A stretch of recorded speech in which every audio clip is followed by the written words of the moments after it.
Hey, what's up, everybody? DDO44 coming at you with another video. All right, so I'm turning on the camera, talking my talk. I'm not really sure what I'm gonna say, but we talking. I watched a lot of highlights from the Houston Rockets leading up to tomorrow's game with the Lakers and the Rockets. And the Houston Rockets are a team that's really interesting, but they're dealing with a lot of injuries right now at the same time, and suspensions at the same time of that. So you're talking about a team that's really kind of hitting a weird spot for themselves as it pertains to they've been winning a whole lot. They're in a nice spot, second in the Western Conference, I believe it is, or third. I think they're third at this moment. But they've run into a space where they're relying upon some people they probably don't really want to rely upon. And I think they're beatable. That's essentially what I'm saying. I think they're beatable. I think this is an opportunity for the Lakers to try to close the gap and exit the space where we're in terms of the clusters between 4 and like 9, and jump into a space that has us kind of vying for 2 and 3.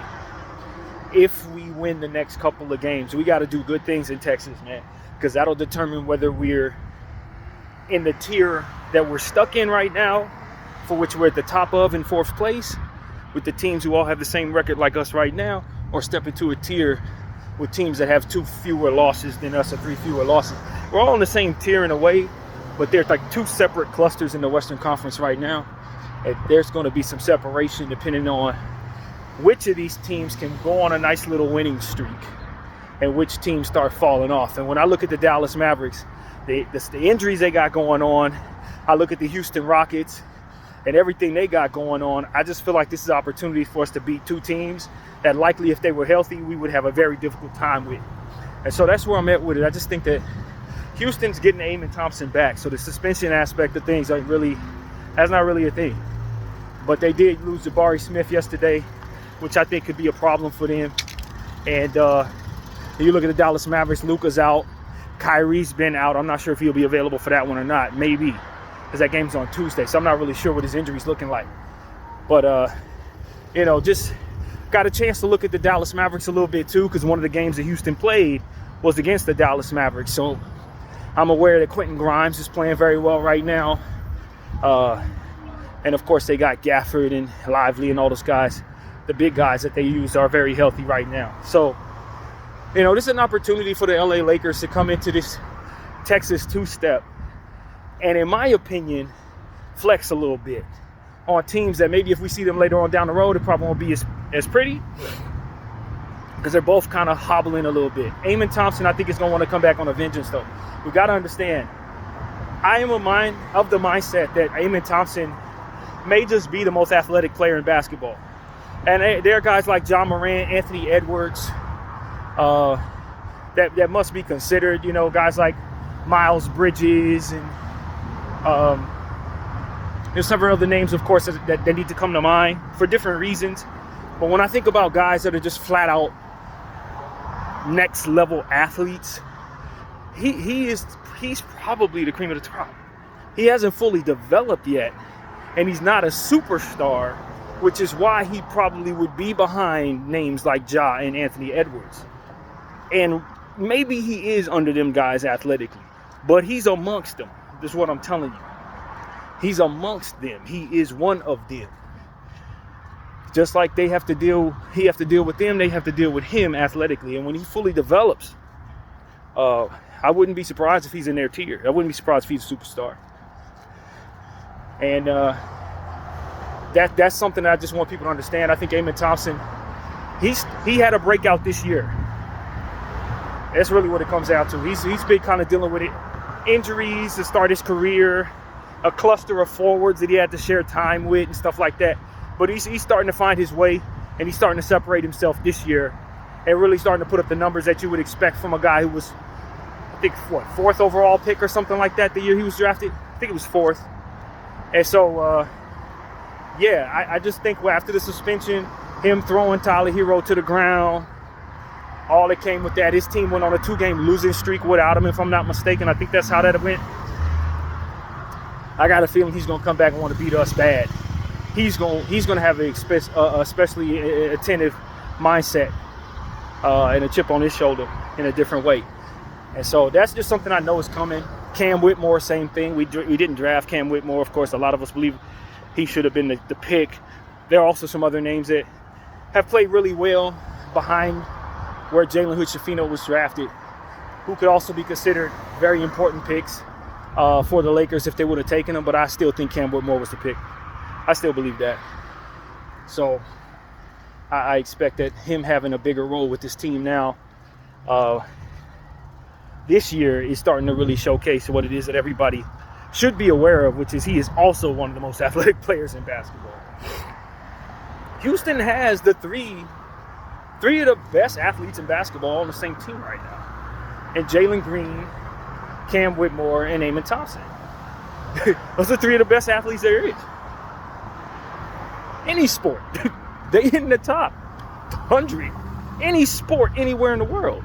Three of them dudes. So it's like, that's what we're going to be running into. Is just, I don't think that we match up very well with Houston normally, based on not only that dynamic, but also Alpi Sengun, who tends to be a player who plays great against us, bullies us, fantastic footwork, huge size, very physical, great cerebral passer as well. And so I just don't think the Houston Rockets are a fluke. I don't believe they're good enough to win a championship yet, because some of those guys are still developing.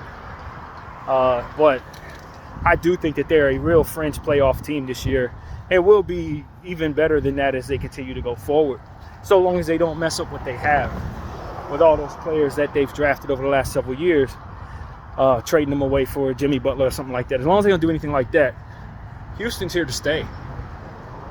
And so, Jalen Green is on a good stretch right now. His three ball's really been falling. In the last game they played the Boston Celtics, and man, Boston just shoots all the... I think Boston may have taken like 3 twos in the game.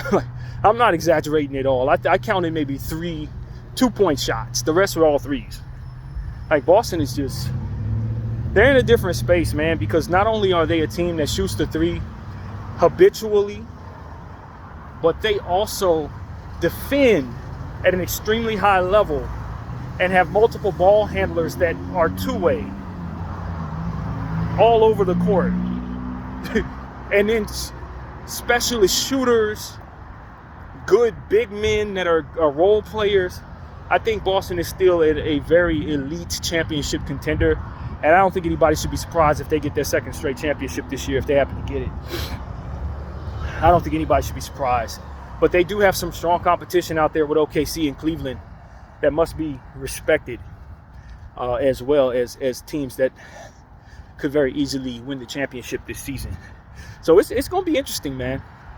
I think the Thunder on a 14-game winning streak with Chet Holmgren nowhere to be found is unbelievable, to be honest with you. But I can also make the case that I legitimately think they may have 3 or 4 All-Stars on their team. Just like I said about Cleveland, I think the same thing about the OKC Thunder. I don't think you can leave J-Dub off. Obviously, SGA is going to be there. But I also think a guy like Hartenstein has made a strong case, even though he missed a good portion of the first half of the season. I don't know that there are too many centers in the league playing better basketball than Isaiah Hartenstein from night to night to night. Not too many. Obviously, you got to consider the superstar centers that are out there, but in the Western Conference, if you look at his numbers, he's basically averaging a double-double every night. He's getting double-digit boards damn near every night, and he's scoring where he needs to score. His energy is just like it was in New York, and he's doing it for a significantly more potent basketball team that needs what he does. He has been a heaven sent for them, worth every penny. And I can make a case for him being an all-star this year. I really can. So, the Thunder are the team that I think, if everybody's watching what I'm watching, probably is the best bet to come out of the Western Conference. Although I do think there are other teams that could make a case for that, for sure. Memphis being another one, with all the depth that they have. But I just think Memphis, I think right now, it appears that they're just maybe a year away because some of their main pieces are rookies.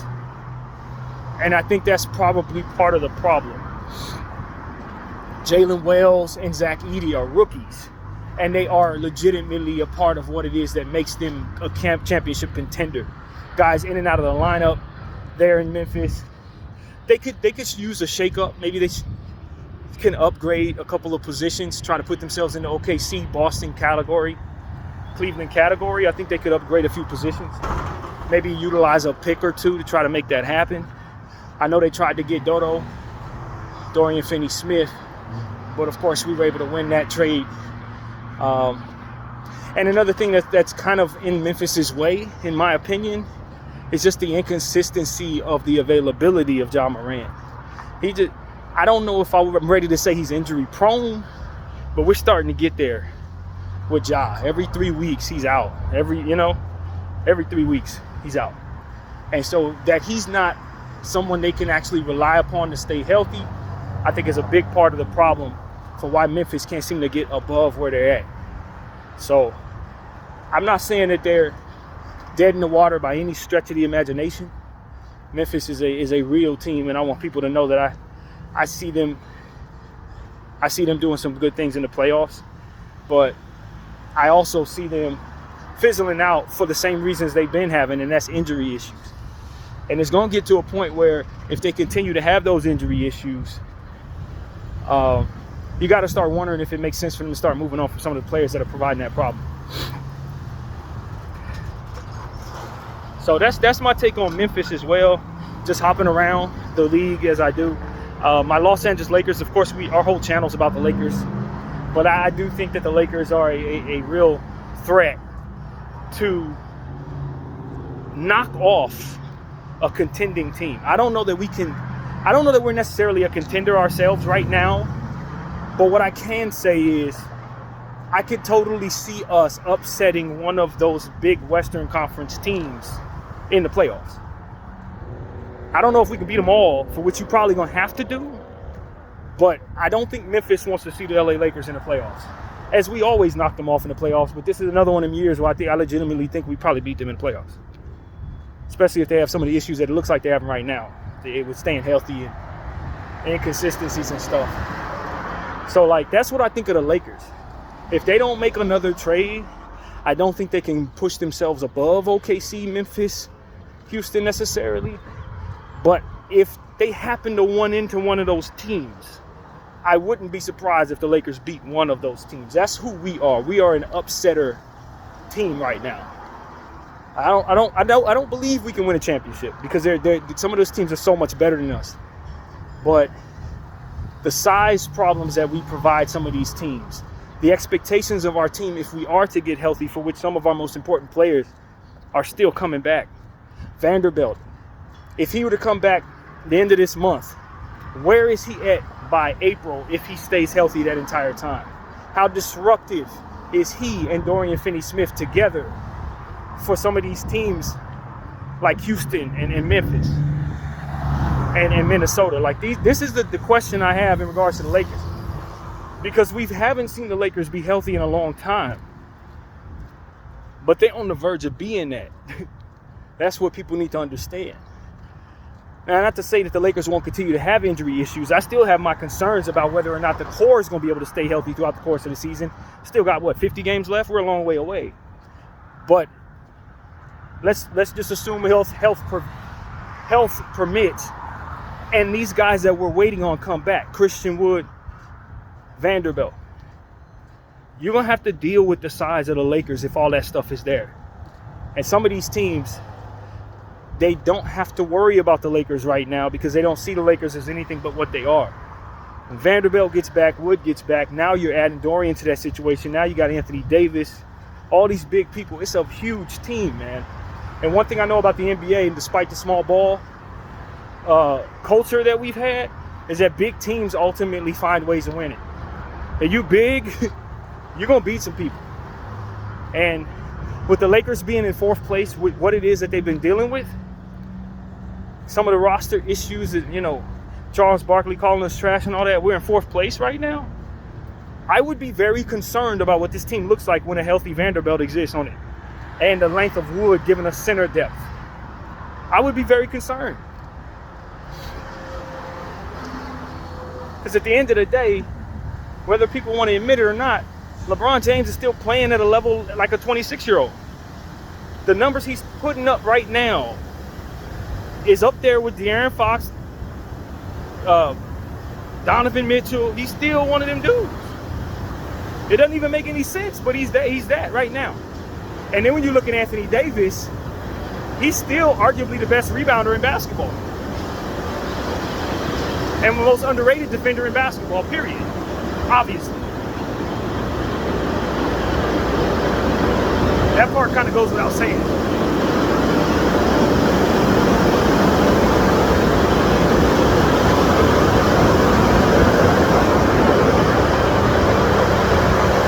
And then on top of that, now you got Austin Reeves, who's starting to find his all-star confidence, basically. And they're giving him an opportunity to be the point guard that he's wanted to be for the last 4 years. He finally has that opportunity with the Lakers. I legitimately think now you have to worry about a three-headed monster with the Lakers if Austin continues playing like this. That's what people need to understand as well. With Austin Reeves starting to find his real confidence and him having a usage of a guy like a Donovan Mitchell, like a De'Aaron Fox, with them giving him the ball and letting him play that role, he's putting up the numbers necessary to make you respect him in an all-star level way.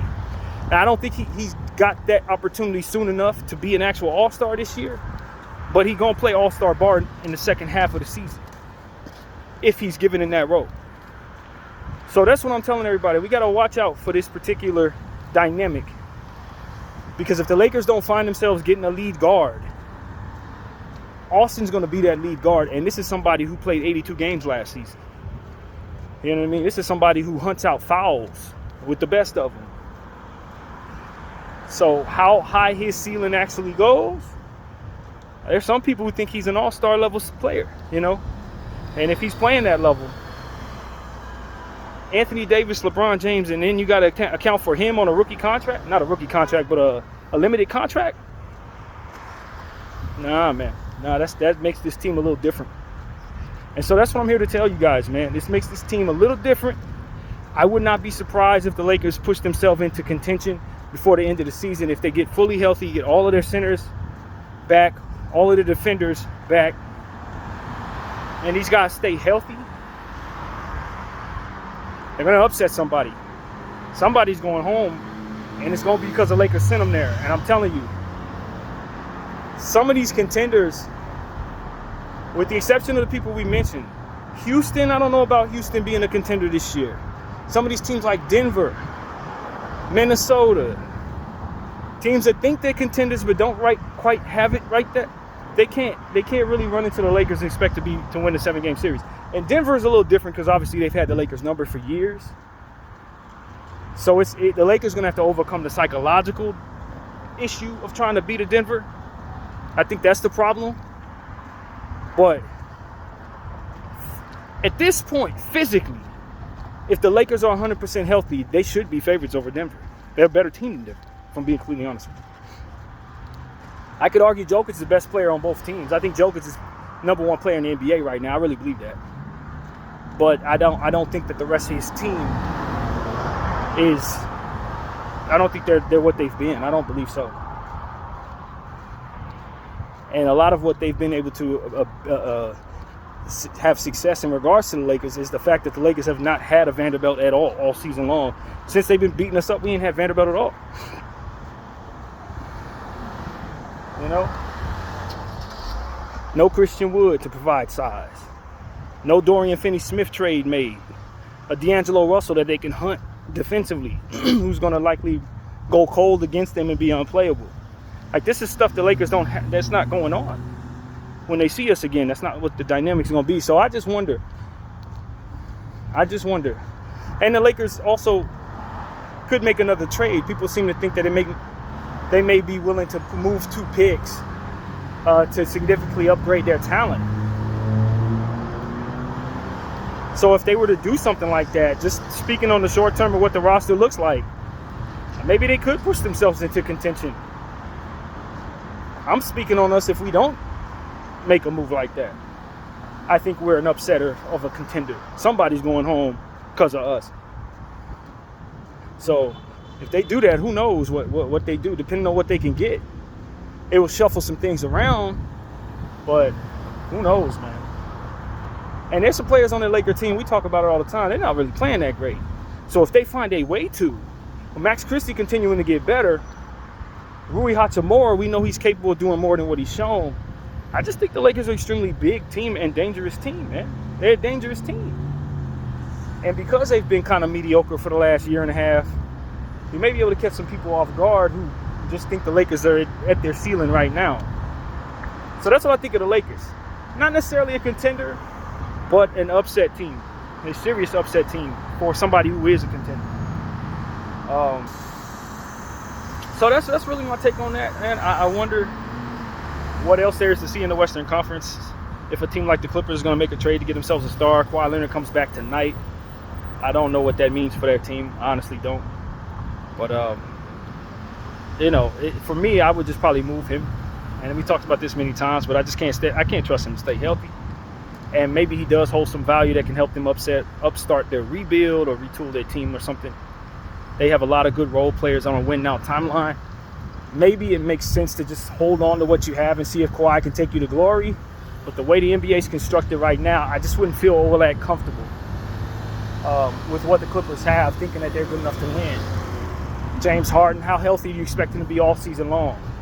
Is he going to stay checked in? Is he still going to be, Zubac? Do you trust him to play at a high level in the playoffs? Is it, what comes with some of these role players in this situation? So I think the Clippers have a fantastic plethora of role players. And I really do think that if they had two reliable superstars, they would be a contender potentially because of how their role-playing situation is constructed around those superstars. But I don't trust their superstars. I don't trust Kawhi Leonard. I think he's obviously somebody you have to consider a supreme injury risk at all times. And then James Harden, I think they're exhausting a lot out of James Harden early in the season. I don't know if he's going to have that same energy in the second half.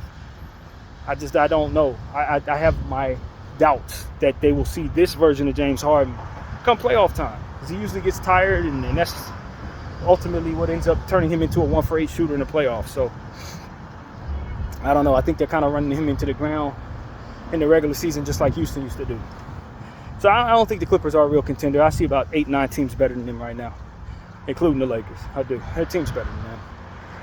So, Phoenix, I don't trust Phoenix at all. I like some of their role-playing situations as well, but I just think they're capped underneath some of these teams as well. They're capped just underneath the ceiling of a OKC, underneath the ceiling of a Memphis team. They're just not good enough. They're like the Lakers in the sense that they could probably be an upsetter, but at this point, I just don't see myself afraid of a team that just keeps getting exposed for what they are. You know what I mean? They've been exposed many times.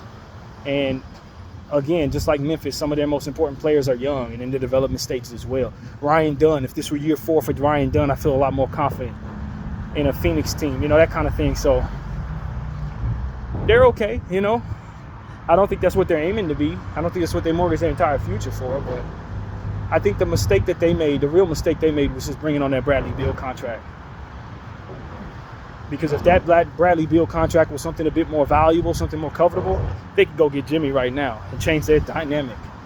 But because Miami isn't interested in that contract, they're kind of stuck with what they have, and I don't think they can move it. And Bradley Beal's ceiling is, I think, just a little better than a role player right now. So, yeah, that ultimately, in my opinion, is what's capping their upside.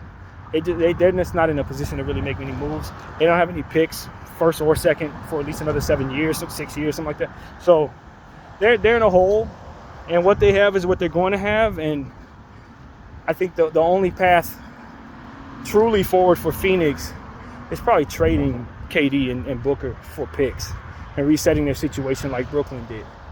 That's really the only true path forward. And because they don't see it that way, it just capped off as a decent basketball team in the Western Conference. This is about as good as it gets. And it only gets worse from here as those guys continue to age.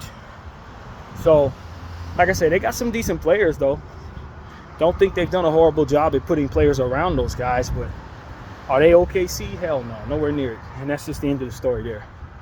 So, that's my point of view. I just think the Western Conference, I was listening to Trevor Lane say something. He said he's not afraid of the Western Conference as a Laker fan. I'm inclined to agree, to be honest with you. I think the Western Conference is strong, but I don't think it's as strong as they've been. For some reason, in my mind, the Western Conference is kind of taking some steps backwards as a conference. Maybe it's because teams have gotten older. Maybe it's because some guys have moved to East that maybe probably shouldn't have been moved. You look at the Karl Anthony Towns trade and how that's affected the Minnesota Timberwolves. You look at Paul George leaving the Clippers and how that changes the dynamic of the Clippers. It's not what it used to be honest with you. But there's still it's still better than the East, and there's still a lot of talent here, and a lot of opportunity for some of those teams to get a lot better. But Sacramento's fallen. You know, Phoenix is only capped off at a certain height. The Lakers are not quite where contenders would otherwise be. So you're looking at a team like Houston at the top, and with Memphis. Like that's not the Western Conference we're used to. So that's why I think, you know, the best teams in the league are in the Eastern Conference in Boston and Cleveland. And then you got that one real contender in Oklahoma.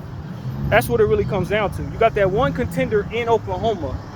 Other than that, it's a bunch of other teams that could probably knock each other off in the Western Conference. So I don't know, man. I don't particularly think the field itself is really that strong. I can remember years in the past where they were just better teams all over the league than what we have right now. Some teams are in flux. Other teams have made bad decisions. Rebuilding teams all over the place. Injury issues are really ruining things as well. So I think that plays a bigger part than I've given it credit. Injuries have kind of been depleting certain teams. Look at the Pelicans and the talent that they have versus the injuries that they've got. It's like, all right, they would have been considered a contender if they could have kept everything they had 100% healthy all season long. Not necessarily possible for them right now. So instead of them being a contender, now they're a tanking team with a bunch of contracts for players that, if they were scattered around the Western Conference, would significantly lift the conference itself. That's what's going on there. You got Wemby, who's in San Antonio, but he's probably a year or two early and down maybe a star or two that really makes him a contender. So he's in that could upset somebody range. You got Dallas, and they're dealing with the Luka injury. I don't think they've gotten better from last year. So it's like, you see what I'm saying? That's what I see in the Western Conference. It's not the almighty Western Conference that it's been. It's not that. It's still stronger than the East, but the gap has been closed a little bit. So that's something to see there. But yeah, man, that's really what's on my mind right now. A little bit of the Eastern Conference as well. I just feel for Orlando. They just keep getting hit with injuries, man, after having a real strong start, looking like one of the best defensive teams in the league. And they get the Paolo injury, the Franz Wagner injury, the Mo Wagner injury, and then whatever the hell happened to Jalen Suggs last night. The good news is, after all of that, for what we saw in regards to Suggs, they're saying that it's essentially back spasms. I was worried about a slipped disc there or a ripped muscle or something like that in his back. That's what that looked like. But they're saying it's spasms. God bless him. Hopefully he'll be good to go. But I don't see him playing for another 2 weeks with as much pain as he was in last night. If that's back spasms, those are going to be some of the most severe back spasms I've ever seen. I would rest him. I would definitely rest him, especially with the role that he has to kind of be a point of attack defender and a great deal of what their offense is about right now. So I would rest him no matter what the diagnosis is on that back. I would rest him probably for about 2 weeks at least. So, yeah, prayers out for Jalen Suggs, man. That looks scary, bro. That looked real scary.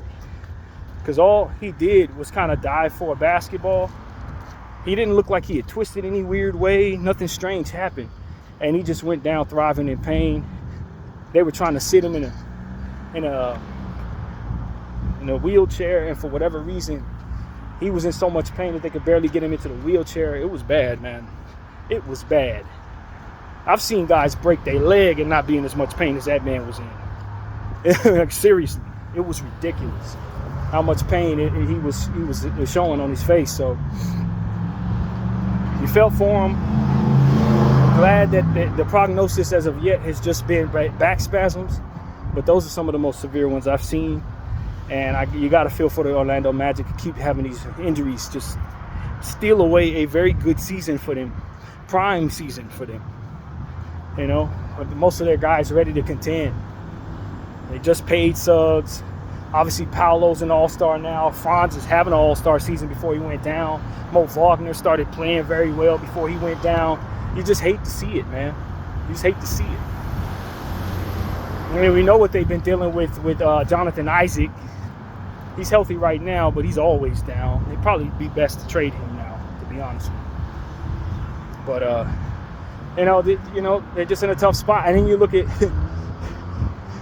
if they're not taking on injuries, they're causing injuries. Cole Anthony diving at Jaden Ivey's legs, breaking his femur. Got great news on that, though. If you ask me, it's great news. He's only expected to miss a month. Broke his whole leg, and he's only expected to miss a month. I guess they did surgery, and because of how things were structurally intact, all he has to do is wait for the bone to heal. So if that report was true, that is amazing to me. That's amazing to me.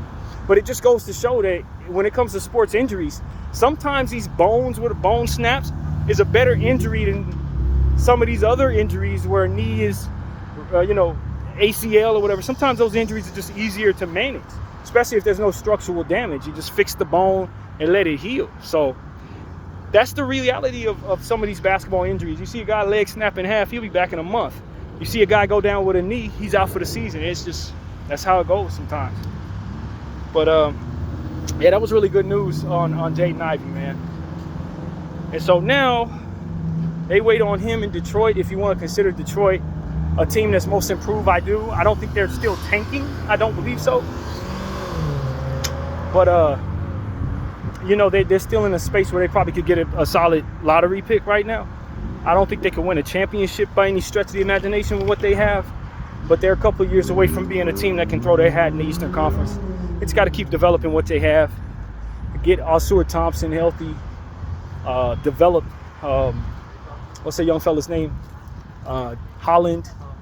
Got to develop. It's a few others, man. Try to use Marcus Sasser some because he's so much better than they're utilizing him to be.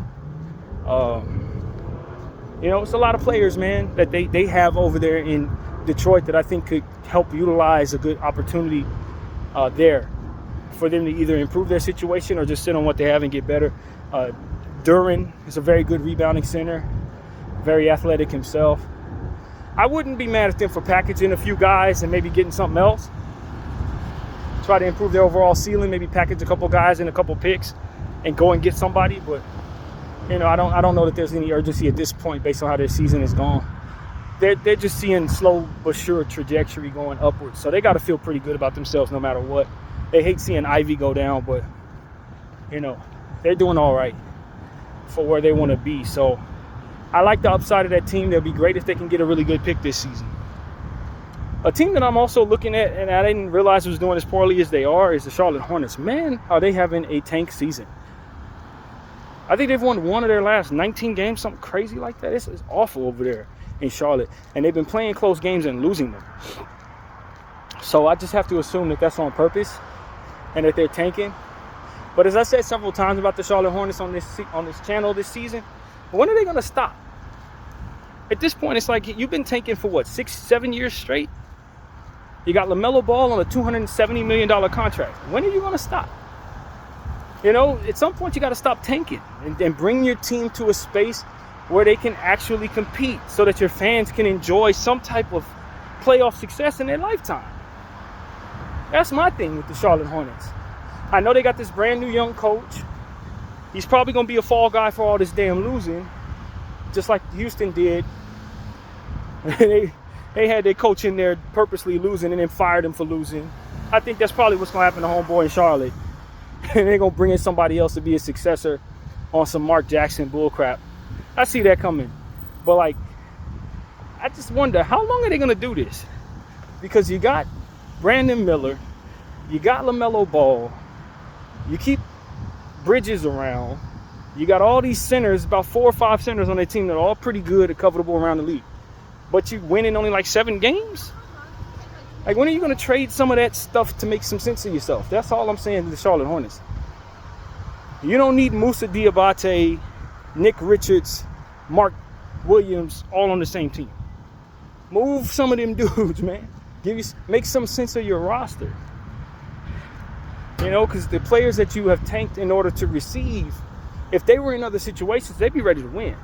Brandon Miller's ready to win. LaMelo Ball's ready to win.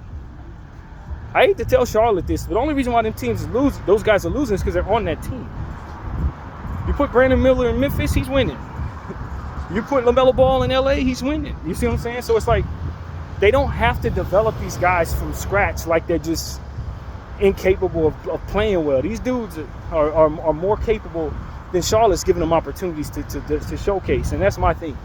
I just don't like what Charlotte's been doing for like 5 years, man. They're just not serious. They're not a serious franchise, but they do have a couple guys that they need to be taking serious. And so that's my take on Charlotte. Here we go again with another awful season in a history of multiple awful seasons that never actually lead to them being any good. Like, when has Charlotte not tanked? Period. It was that one season when they were the Charlotte Bobcats with Gerald Wallace and there was a few other guys on that team. That was the one year that they made the playoffs and they did something. And then you look back, way back in the day when they had people like Glenn Rice and Larry Johnson. And that team wasn't tanking. Other than that, the entire time I've been alive, the Charlotte Hornets or the Charlotte Bobcats have been a tanking franchise. They never exit the damn tank. And granted, they haven't had the greatest luck with the draft, but you always have picks that you can mortgage. And I'm not saying this is the best move for teams in their situation because it's hard to get free agents. So maybe you want to build through the draft. But if you're not having any success through the draft, you're not getting any free agents, and you're not actually exiting a tanking timeline, what are you doing? That's what it really comes down to. Kemba Walker spent his whole career there just losing and losing the whole damn career. It's like at some point in time, Charlotte got to start exiting the tanking timeline. Because I can promise you, the way it looks right now, they're going to tank, they're going to get somebody good, and they're going to keep tanking even after that. They get a kid like Cooper Flagg, they're still tanking. And so for me, I just wonder when the tank is ever going to be exited. When are you going to pause the damn tank, man? Another team I'm wondering about in that same regard is the Utah Jazz. Utah Jazz a little different because they do have a winning history, and they do have an aggressive GM, and they do have a lot of assets, and they can get better anytime they want to. They can tank however long they want to and still be in a good space. They got a lot of young guys that they got out of the draft. Probably just need to develop, just like OKC has now manifested, just like Houston has now manifested. That's kind of where they are. They're a few years behind that. But I do wonder if they ever really made any sense as it pertains to, okay, so you paid Markkanen for what? That seemed like greed to me, to be honest with you. Because you paid him, but he's not on any winning timeline whatsoever. So it's almost like you just like this player, you want this player, and you want to pay him and then drag him into a situation where he's never going to win throughout the whole duration of the contract. What is the point? What's the point of the Markkanen contract? You won't trade him for nothing. You just got him sitting there playing in a rebuilding situation, and it's fine. I don't quite understand what the logic is. If you're not trying to win, then you don't pay anybody that kind of money. You know what I mean? You don't pay a prime 28-year-old all-star to just sit there and lose, because what he's going to do is play well enough to keep you from actually getting the best stuff. And that's kind of what's happening to them. They always just play a little too well to get the best pick in the draft. You got teams that are significantly worse than them every year. And while that doesn't always tell the story for the first pick in the draft, it still speaks to you not necessarily doing all you can to tank, nor all you can to win. You got 1 million draft picks that you can mortgage to get yourself stars, right? And you don't want to do that because you want to stay in this tanking timeline. So what the hell are you paying Collins and Markkanen for? You ain't moved Sexton. You ain't moved Clarkson. All these people on the win now timeline. What are you doing?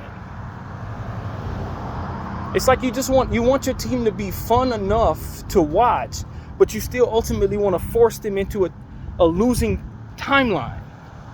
It's like you're selling your fans bullcrap because you know you want them to watch, but you also want to build through the draft. So it's like, that's why I think the Utah Jazz, they're kind of just scamming their fans, to be honest with you. If I'm being real, they don't want to fully embrace the tank. I guess they're afraid of what it looks like when their team's not looking as if it can compete. But like, fans aren't stupid, man. They know when they're in a rebuilding timeline.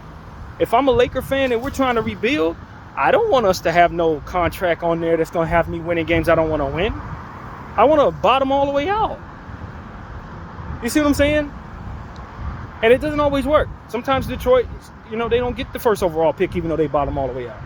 But for the sake of what you're trying to do, there's no sense in just putting all these players that are on this win now timeline on my roster so that I can watch decent basketball and then still lose every game anyway. That's my problem. I don't get it. I don't get it. It's like they think the fans are stupid. They know you're tanking. We're in an era of life where tanking makes sense. You think Washington wants to win any basketball games? Their fans don't want to win no games. They want Cooper Flag. You feel me? Fans are savvy enough to know when it's time to shift into a tanking timeline. They know. You don't need to throw players at them that are really good, that are ultimately intentional on losing.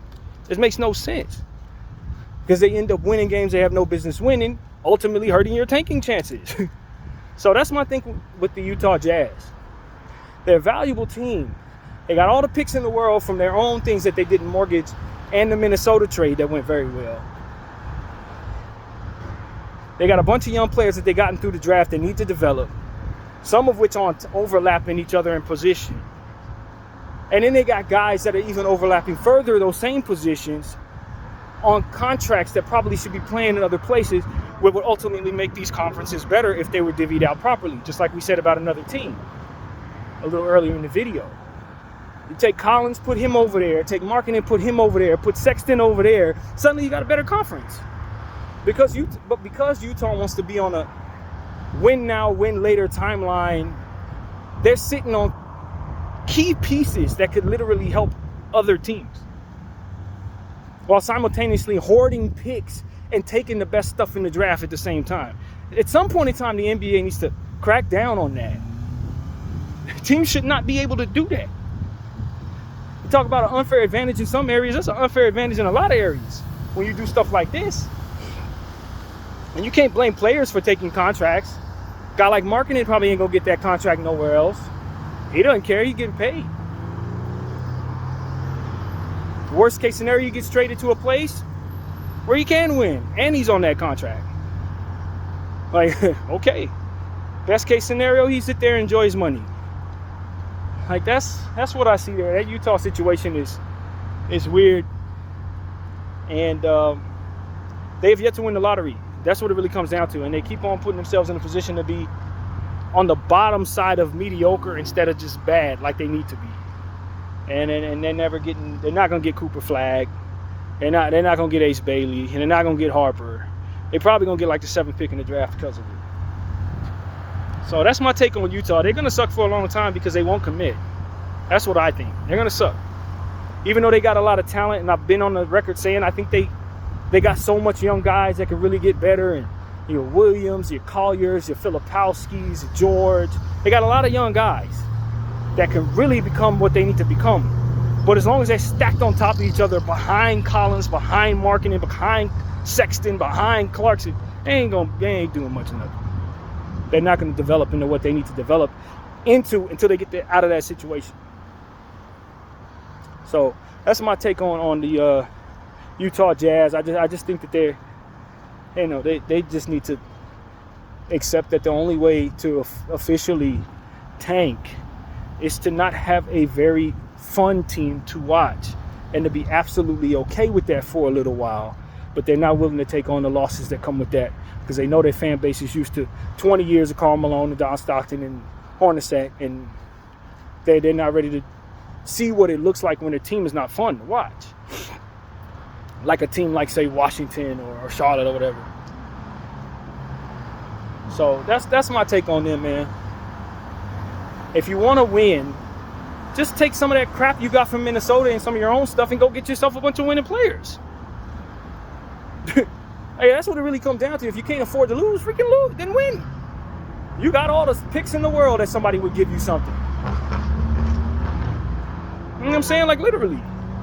The Utah Jazz does not have to stay in that timeline, y'all. They don't have to. They believe. It's a philosophy about building through the draft that they're married to, which I happen to agree with, if I'm being honest with you, especially for small market teams. But it's not like that's the only option they can utilize. They got everything they need to build a super team or build a really good win now team right now. They really do. They can go get Jimmy Butler if they want to. Like, literally.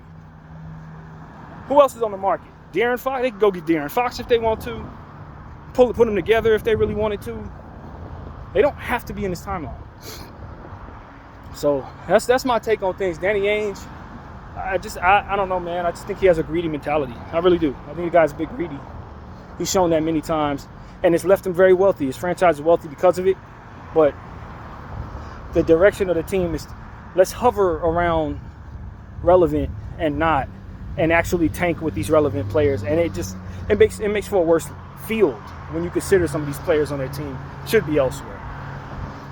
And when you have that going on in multiple places, it really does eat away at the overall league and how good the league actually is. It's because teams like this exist on top of the injuries and the tanking teams. You know what I mean?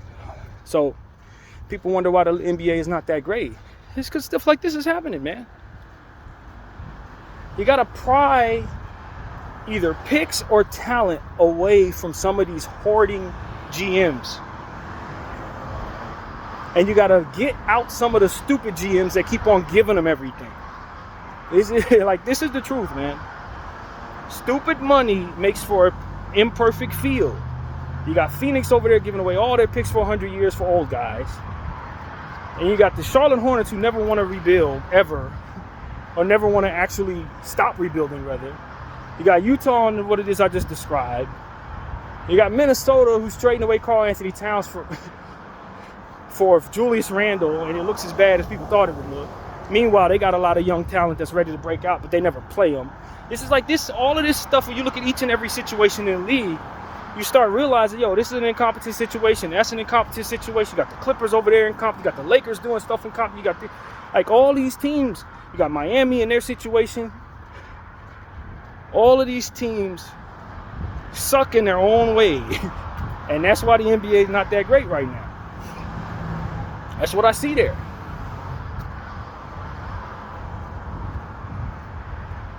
So, yeah, man, I just wanted to get that out. Something I constantly think about when I consider this team, this league, and assessing my team, the Lakers, and looking at the field and saying why I'm not worried about the West, why I think other people may not be worried about the West, why OKC, a team that still has players that are actually developing, on a 14-game winning streak. 14-game winning streak. Why the Cleveland Cavaliers, who've been together for 5 years, just up and turn into a team that looks like the best team in the league? It's because most of these teams aren't really doing things correctly to really be as good as they are. Boston could shoot 1,000,000 threes and be better than everybody else. Teams ain't being run correctly all over the league, y'all. So that's really what I see there, man. And you know, we'll see what comes of it. This collective bargaining agreement is making it so that, you know, they can't make as many moves. Maybe that's a good thing when you consider it's all the freelancing and flexibility that led up to all this trash. Maybe putting their hands behind their back is actually what they need to keep from making more stupid decisions, to be honest with you. So from that standpoint, I think this collective bargaining agreement is probably saving people from themselves. Probably is. So we'll see how it looks long term from here. It's frustrating for us when you want to make trades and it makes it very difficult to do so. But maybe it does trickle down to an overall better league over time based on that dynamic. I don't know, but you know, we'll see, man. That's pretty much my take on things. I just wanted to give you guys a random NBA video. I like doing this here and there. And that's pretty much what I gotta say. Video 44. I thank you all for watching. I'm out.